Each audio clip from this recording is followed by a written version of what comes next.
Yeah. So anyway, that was pretty cool though. And then then what happened? Okay, we met Ollie. He took us up to Flagstaff, and from Flagstaff we hitched a ride to the Grand Canyon. And in the we stayed 3 nights at the Grand Canyon, and we camped there. We stayed 2 days and 3 nights. And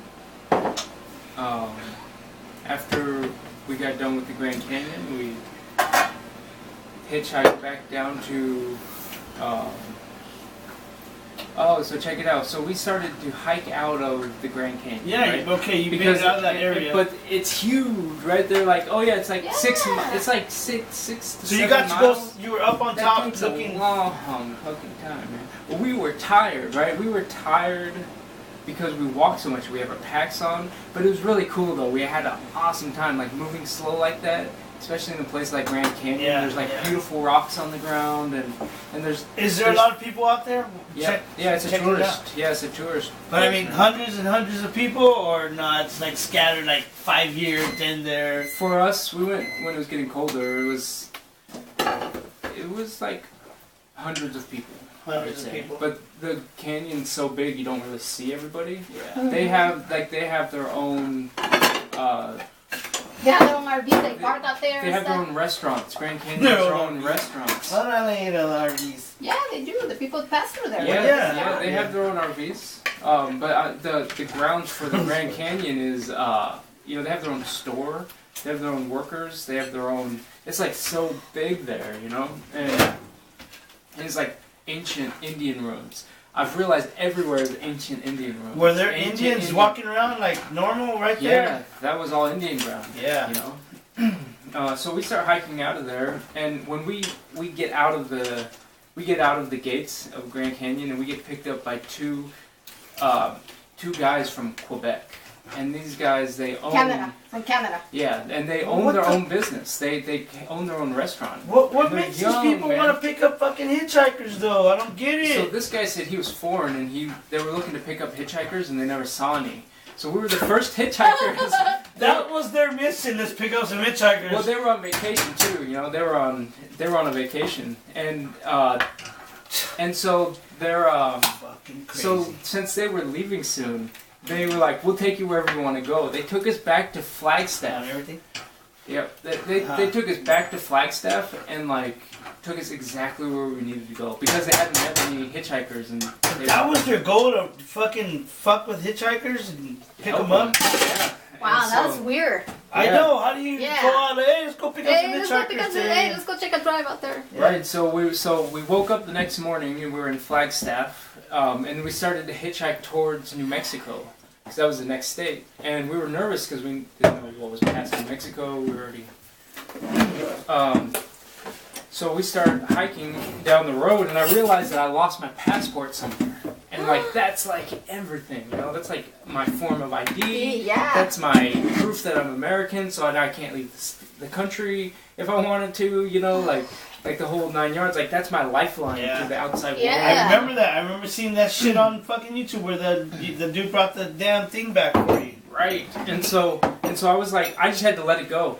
I was like, fuck it. Like, I don't have it. I just have to, get a new one and cancel that one, say it got stolen and all of that. Dude, the struggle. And so we make it to our freeway, the Highway 10 again, and we're gonna start heading towards. To right? Yeah. We're gonna start heading towards New Mexico. And that was when we get picked up by this lady. Her name's Liz, and Liz. I know Liz. She owns She owns that 10-acre ranch, and she is working jobs. She's trying to give her son music or homeschooling, Yeah. And with a couple jobs and has a ranch and livestock. She has a lot of work, so she could use She could use the help around. She said she needed a fence built. And so I went there and I built a fence for her. Oh, you did? Like we dug the ground and Did we the post holes and all that crazy shit? we put the pole in there. We put the rocks in there. And this is like in the middle of nowhere, right? Like it's in the middle of nowhere. Like there's nothing in New Mexico here.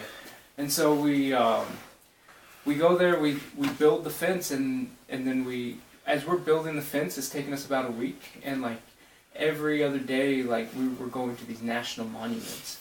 One was El Mapis, right? This is Liz, and she took us to El Mapis, which is, like, huge lava flows that they go for hundreds of miles, you know? And they're like, football field wide, you know?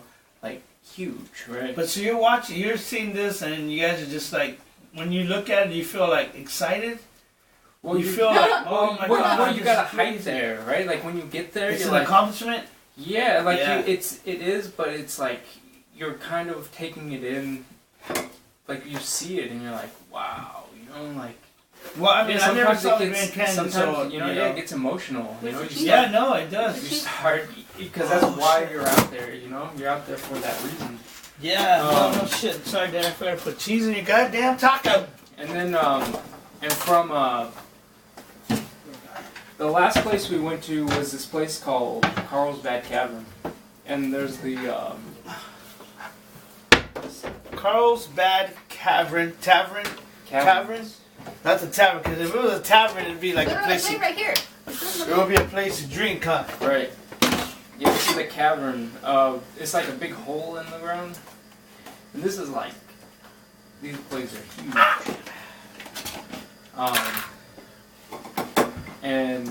And that's how we ended it. We ended that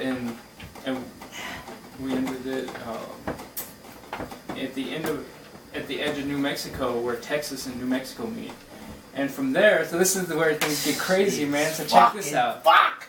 So we start. Did you run across any kind of bats? Any bats fly in your fucking face? No bats. No bats. I would think bats would be all over the fucking place. And New Mexico and in Arizona. Daddy squirted right now.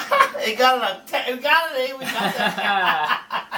We can put that shit on slow motion, dude. That looks sick. There's some cheese, bro. I forgot to put cheese in your taco. Put your own cheese in there. Throw as much as you want in that bad boy. Hey, I'm just glad this motherfucker made it alive. He had no gun, no knife. Well, I had a knife, but he had a knife, it was but for cutting cheese. But yeah, it was for cutting cheese, and I can't believe he made it back to California in one piece. He hit how many states? 11. 11 plus Canada. Yeah. You guys went to Canada? That's fucking. Yeah. Let me see people do 2 states. Well, Let me see somebody make it out of California hitchhiking. Yeah, we did it without a car. Exactly. He did it without a fucking car. This shit is sick. Danny Caudle. And he's my neighbor. We used to live at Crystal Tree Apartments. In the ghetto of Herndon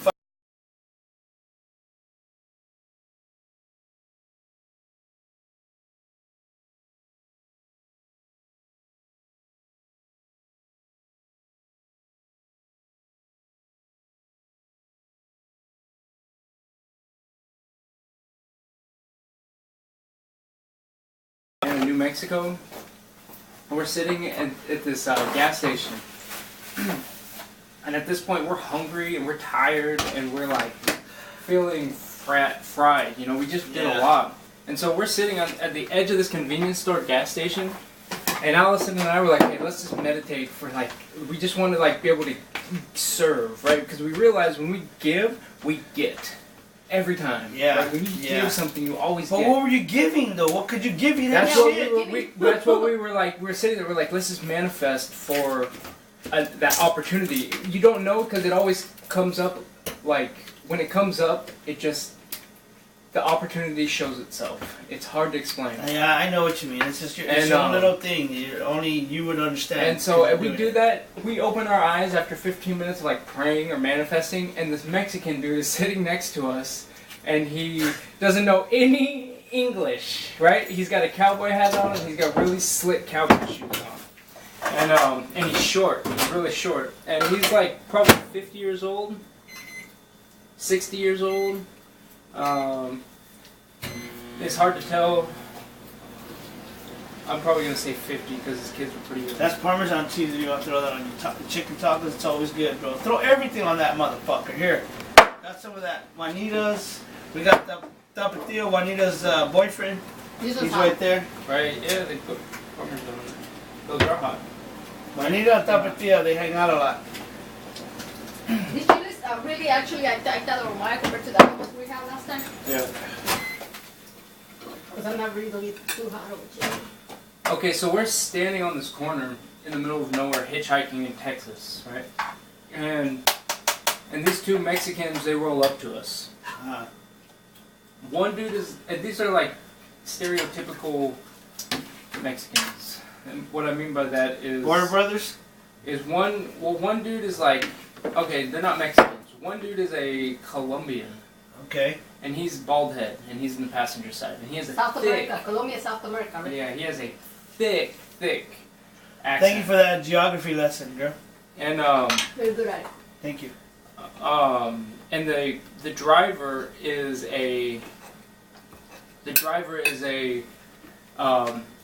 like a 60-year-old Mexican with sunglasses on, with slick goatee, like clean shaven though, slick back hair. They picked you guys up?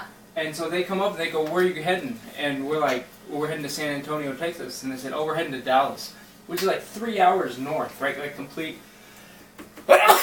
opposite. So the complete Opposite way? opposite way. Thanks.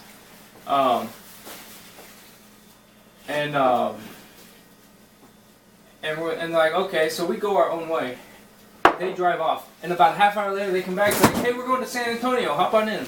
The bald head guy was Santiago. What? Okay. What? Santiago. You have this also right here. They came back about a half hour later and said, "We're headed back to San Antonio. Come on in." And I was like, "Oh man, that's kind of sketchy," because they just said they're heading. Yeah, they go. You know what? We found some victims. Right. And so we go. Let's pick them up. And this also too. So we go. We talk to them, and we're like, "Man, what the fuck?" I was like, "Why you guys just said you're going the other way?" They said, "Well, this is a bounty hunter, and I own a car lot. It's a long story. Just get in the car. Come on." I go talk the people with money then. So I go talk to Allison. I'm like, "Man, I'm like not feeling enough." I'm like, "Oh man, this is weird," you know. And she goes, "Oh, come on, let's just go." But you're in the car anyways, though. Not yet. Oh, okay. So we go and open the trunk after we talk to them, and we see a bulletproof vest back there. I'm not lying, man. Bulletproof vest. You hear that?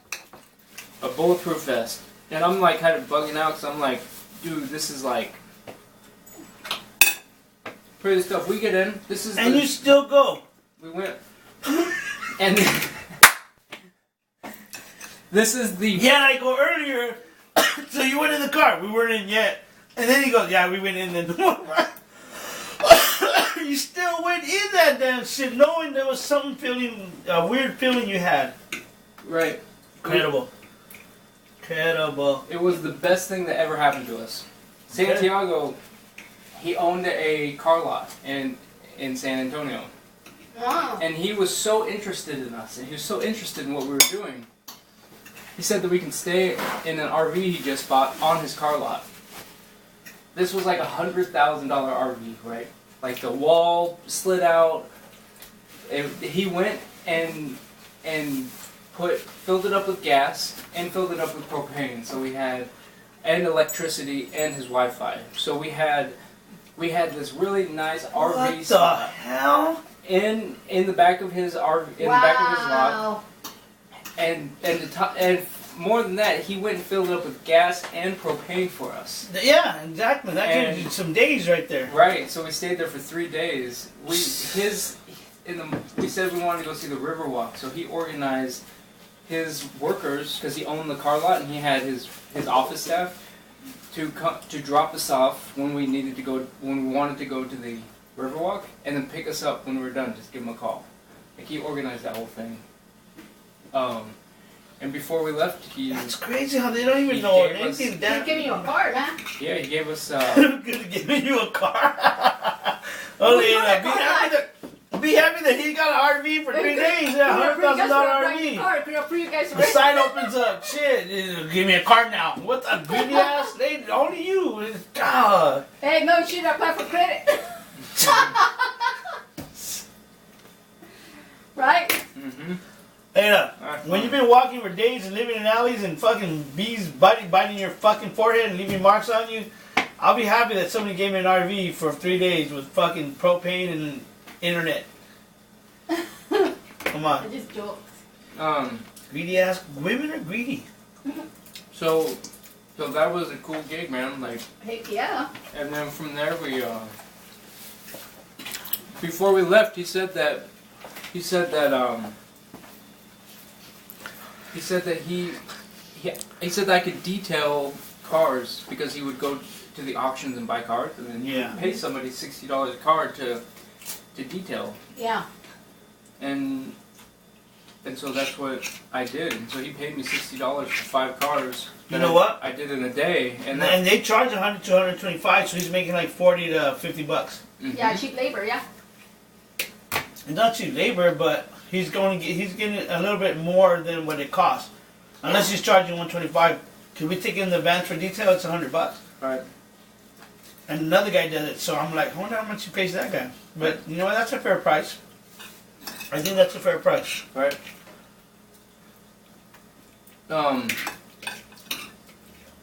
And that bought our Greyhound ticket the rest of the way to Florida.